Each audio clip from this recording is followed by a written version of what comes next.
Hello and welcome to Your Government in Action, a presentation of Bahamas Information Services. I'm Carissa Williamson. The Progressive Liberal Party commemorated its third anniversary since coming into office in 2021. In a press conference held at the Office of the Prime Minister on September 19, 2024, Prime Minister and Minister of Finance, the Honorable Philip Davis KC, shared the gains of his administration as well as the way forward for the Bahamas. We are finally gaining momentum, making headway on our most difficult challenges.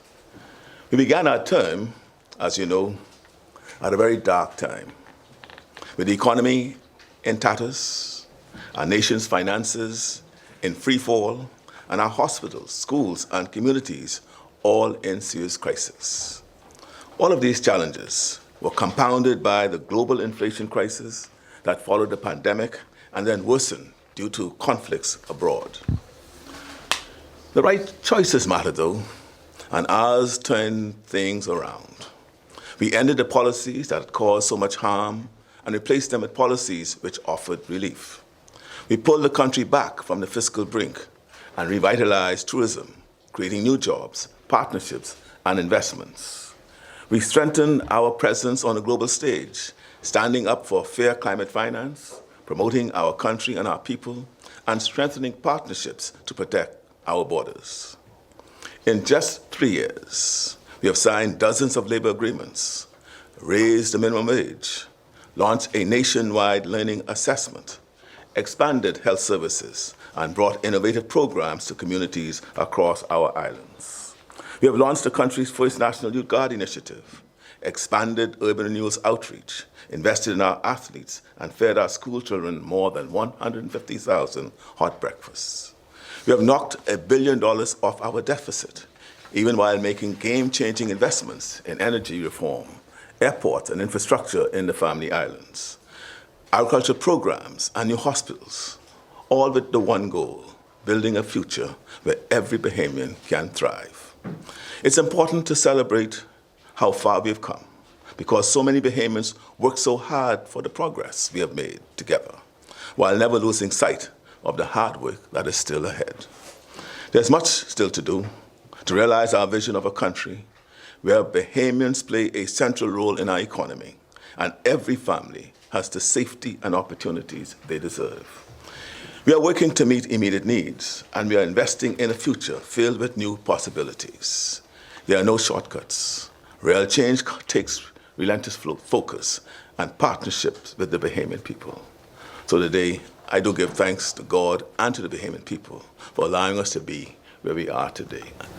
The essential question speaks to why certain issues relating to campaign financing, Freedom of Information Act, have not been either carried out or followed up with us. First of all, let me just say that those matters are of concern to us.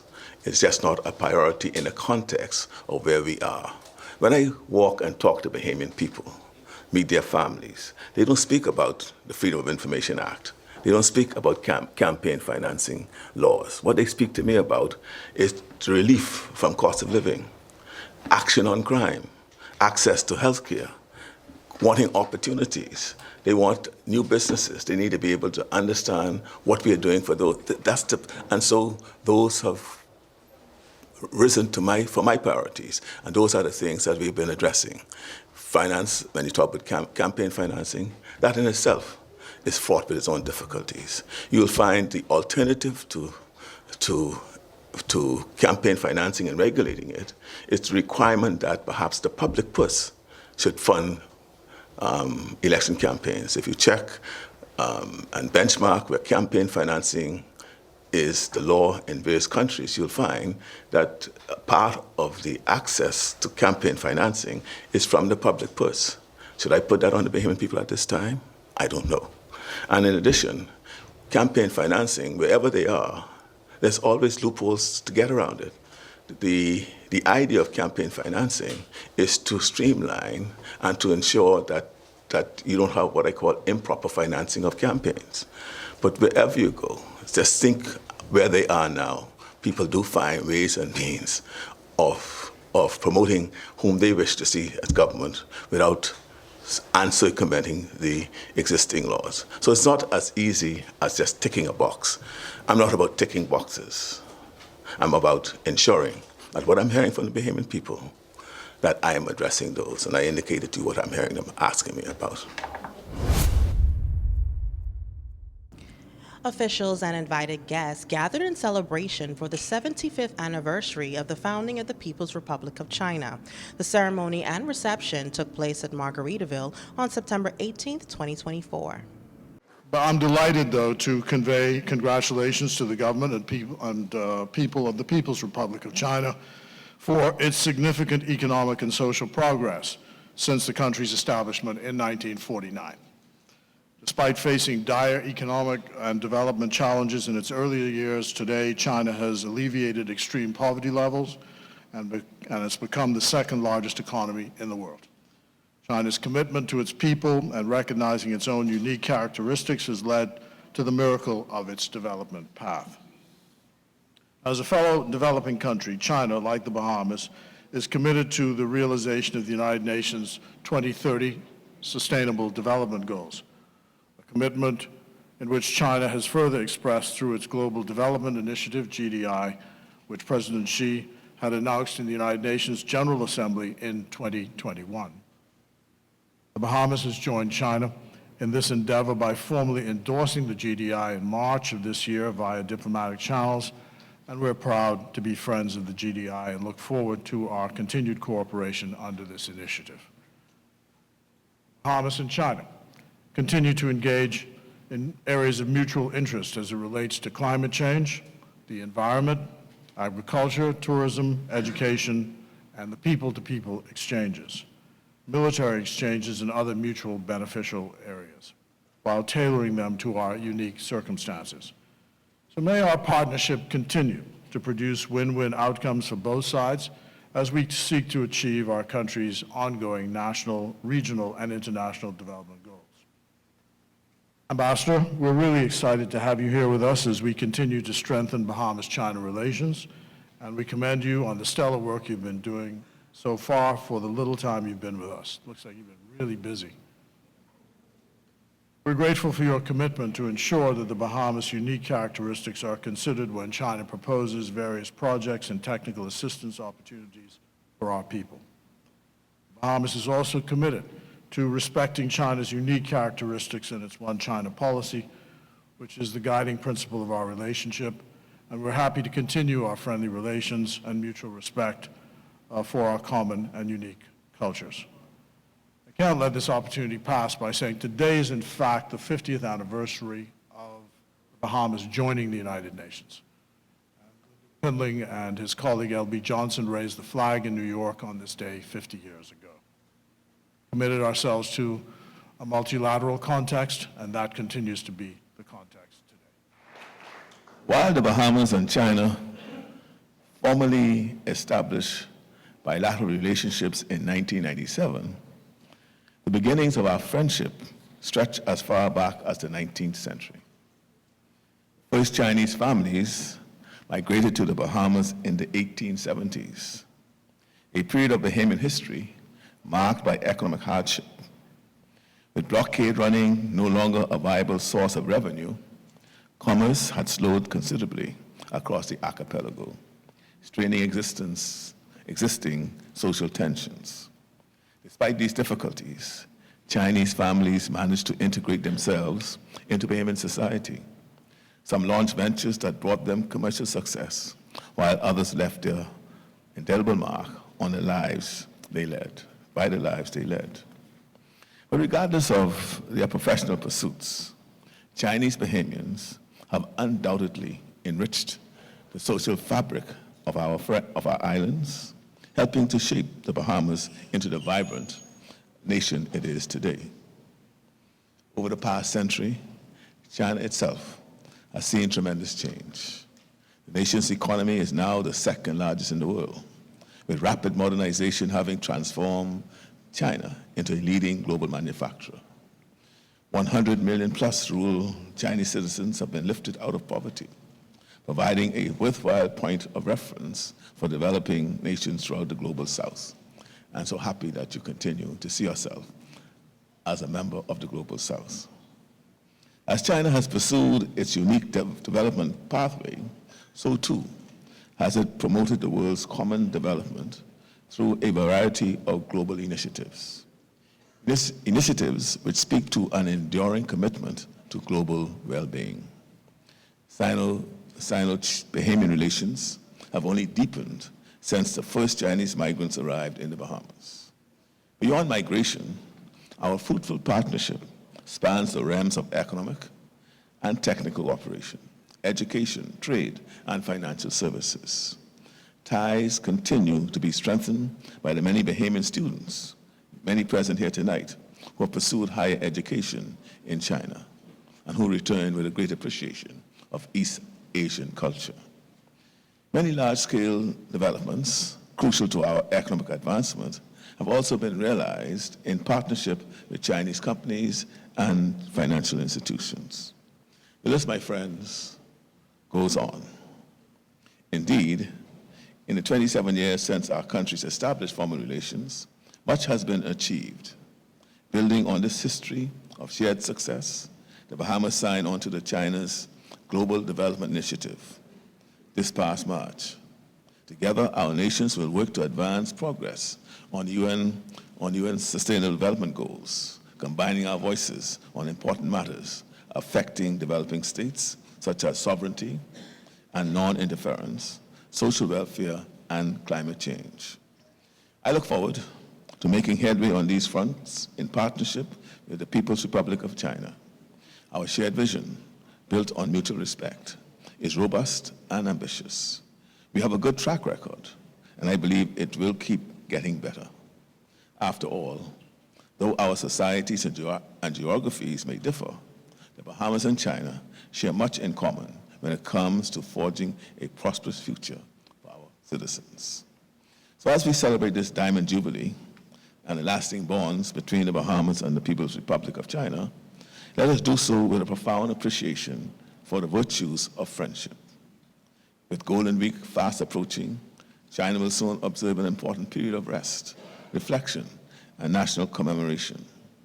So on behalf of the government and people of the Bahamas, I extend my warmest wishes to the Chinese people in advance of this festive period. I trust it will be a joyful and replenishing Golden Week, filled with pride and elation at all that has been achieved over the past 75 years. Let us also give a warm Bahamian welcome again to our Ambassador Yan Jarong, the second consecutive woman to assume this august role. Her appointment in this high-level diplomatic position speaks not only to her vast experience and competency, but to the Chinese government's commitment to gender equality, a charge my administration proudly shares. Ambassador Yan, I look forward to this new chapter. I am confident that under your leadership, relationships between the Bahamas and China will continue to prosper. The Bahamas continues to adhere to the One China policy and remains intent on collaborating with China to achieve our common goals, both in country and abroad. So I look forward to the deepening of our friendship in the years to come. Once again, happy National Day to China. More of Your Government in Action when we return.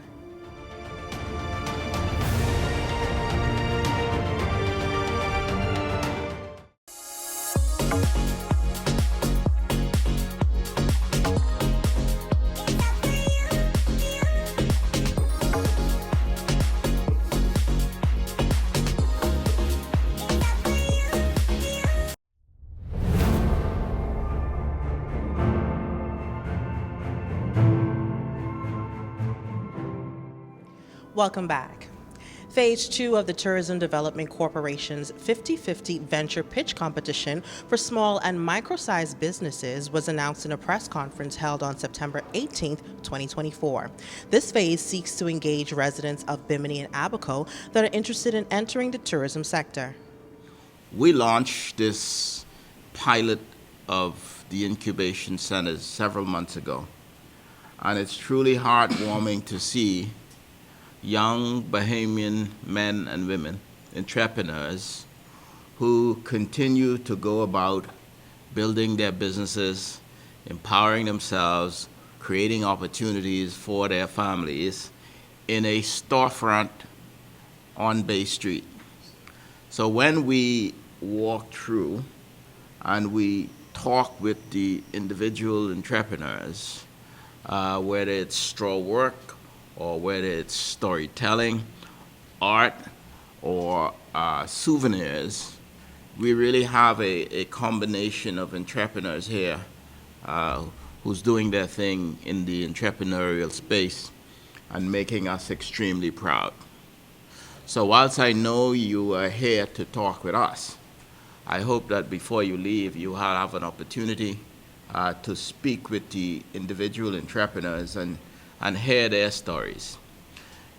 Their stories directly from them to you is more powerful and more inspiring than anything we at the TDC can say, because they're actually living the dream that we are hoping to promote. They are doing and living the spirit that we hope to light in many Bahamians across the country. So I just say that because I am personally inspired by what I see here in talking with the many entrepreneurs about what they're doing, how they're progressing, how they're very persistent in their approach to doing business, and to really hear their thoughts and ideas as to how we can make our future incubation centers even more successful than the pilot. That's what this pilot was all about, and I'm delighted to see it bearing fruit. Let me also welcome to this incubation center my colleagues from Abaco, Palsec Pinder at my right, who works closely with me at the Ministry of Tourism, Mr. Cornish from North Abaco, and Mr. Kingsley Smith, who is the Member of Parliament for West Grand Bahama. But today he is here as the proud Member of Parliament representing Bimini, because today we launch the 50-50 venture pitch competition for Abaco and Bimini. This is an initiative launched by the Tourism Development Corporation earlier this year. In July, small business owners with a touristic focus on the islands of New Providence, Grand Bahama, and Exuma were able to compete and win valuable resources, money, for the continued growth of their business ventures.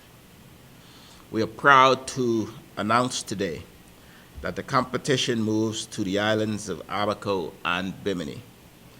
The 50-50 Venture Pitch Competition is a program that encourages the participation of upcoming or existing micro-businesses within the tourism sector to present their business models for professional scrutiny and consideration for prizes that include funding and very valuable industry training and mentorship. In participating in the competition, we seek to achieve 3 goals. Firstly, to empower and motivate Bahamians through a tailored training program designed to develop and strengthen entrepreneurial skills. Secondly, to provide funding opportunities to aid in the development and commercialization of new and innovative business concepts. And thirdly, promote and increase entrepreneurial opportunities within the tourism landscape, specifically in the tours and excursion sectors. And fourthly, if I may, to demonstrate the power of the Tourism Development Corporation and the Tourism Development Fund. Our hope is that entrants from the islands of Abaco and Bimini will take advantage of the valuable opportunity to participate in the intense small business training program designed to develop and strengthen entrepreneurial skill sets over the course of a 2-week period. This is incredibly important and useful training is for all participants, as the 2-week training curriculum will be conducted by the University of the Bahamas and will cover introduction to business, finance, marketing, the use of technology, including AI, to construct business plans, visual presentations, and social media management. Upon completion of this intense training, a select number of participants will be given the opportunity to pitch their innovative concepts in front of a panel of judges chosen from amongst business professionals on their respective islands, in hopes of securing 3 grant funding awards. Third place will receive $6,000. Second place will receive $8,000. And first place will receive $10,000. As you are no doubt aware, we are on track to what may well be another record-setting year for tourism arrivals. There is no question that this tremendous achievement can only be topped by the greater participation of Bahamian businesses servicing this sector. Mrs. Anne-Marie Davis of the Office of the Spouse of the Prime Minister led a handover ceremony of climate change buckets as well as hygiene products to the Disaster Risk Management Authority. The handover ceremony took place at the Disaster Risk Management Authority's Operations Center on September 17, 2024. This is why it's so important to travel, to meet people, and to network, and to form global alliances and friendships and relationships, and to find out what our countries, the problems in our various countries, and what we need and how we solve them. And then we get together and we share these ideas and we share the things that we use to help us along. And especially in the small island developing states, the CSR Foundation of the American Women's Association, we have met at COP28. It's the first time we met, but we met other than that, and we have done a lot of good things together, and this is why we're here now. So I'm happy to receive these buckets from, which I think they're very important, because I have this here, the bucket not only serves as something to sit on, but it has the thermometer, the contents of the buckets, the thermometer that the people can use to monitor their health, to see if their temperatures are rising and if they need medical treatment. And because there could be infections in the water or whatever else going on around them. So it will urge them to seek medical help. You have the Earth Hub pillow. You have a little pillow in there as well, the little globe that we see. We have a soap that you would use, a special type of soap that they would use to kill germs, wash their hands as much as possible. As you know, this sanitation is very important, and cleanliness in conditions where you have flooding, where you have different types of diseases, bacteria and all that spreading. So that's part of the contents of the bucket. And we also have the safety mat, which has several uses. The one in the plastic bag. It helps us with, as you say, not only as a blanket for people, but it can be used as a garment, and also used for young ladies, especially if they need assistance during their certain times that like their menstrual cycles. I have to say the word. Yes. So it's a very practical bucket. We received some 1,250 buckets, and these I wanted the Minister of Health here to know that we're doing some right things and everything is in order. Yes. And we have our Minister of Social Services here as well, who would probably share in some of these items and keep them in case it doesn't have to be exactly a disaster case from a hurricane, but he could need them for other people, especially if he has shelters to deal with. And of course, definitely, Minister Lundy, who's here with us, to receive these items in his warehouse, to store them. And I know they're normally the first responders to any hurricane that may devastate us. So the items, he was first picked to have these items and to keep them. It might sound simple, but when a disaster strikes, everything is important. These items would become so urgent, and people would be so happy to have them. And so I thought that this would be the first part of the project that we're all working on, that we can use here in the Bahamas to show that we're developing these types of relationships and global alliances moving forward. Prime Minister and Minister of Finance, the Honorable Philip Davis, has denied that the government intends to raise water rates or tax wells in response to a recent headline in the Tribune newspaper. It's been brought to my attention that a headline in the Tribune has caused Bahamians to believe that the government has taken some decision to increase water prices. That is absolutely not true. There's no intention of government to raise water rates at any time. Nor will we be taxing wells. In fact, the recommendations have been made many, many years for the taxing of wells dating back to the Pinling administration and increasing of water rate dating back to the Pinling administration. We do not intend to do either, tax wells or raise water rates. I'm Carissa Williamson, and this has been Your Government in Action, a proud presentation of Bahamas Information Services. Join us on Tuesday evenings where we bring you highlights, coverage, and information as we continue to do what we do best, linking people and government.